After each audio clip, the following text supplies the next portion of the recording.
Bilang pakikiisa sa pagsisimula ng Ramadan o ang buwan ng pag-aayuno ng mga kapatid na Muslim, ilulunsad bukas ang Philippine Ramadan Tent sa Quezon City. Alamin natin kung ano ito sa ulat ni Kring Lacson. Ipinadala kay Propetang Muhammad ang unang revelasyon noong Ramadan, ang ika-9 na buwan sa kalendaryong Islam.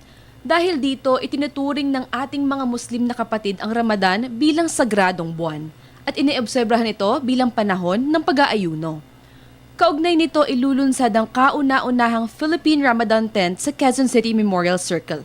Layunin nitong ibahagi ang tradisyon ng Islam kung saan magtitipo ng isang pamilya sa isang tolda habang hinihintay ang Maghrib.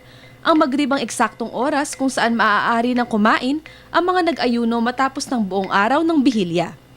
Kabilang sa paglunsad ang isang symbolic meal, kung saan magbabahagi sa pagkain ang mga paunauhin ng iba't ibang relihiyon upang manawagan ng pagkakaisa.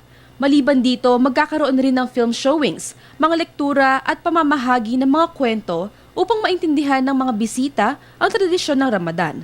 Kasama rin sa programa ang isang book reading para sa mga chikiting. Linalayo ng proyektong lalong patatagin ang kapatiran ng mga Muslim. Nais rin itong iparanas sa mga Pilipino ang mapayapa at relihiyosong paraan ng pamumuhay sa Islam. Para sa Telebisyon ng Bayan, ako si Kring Lacson.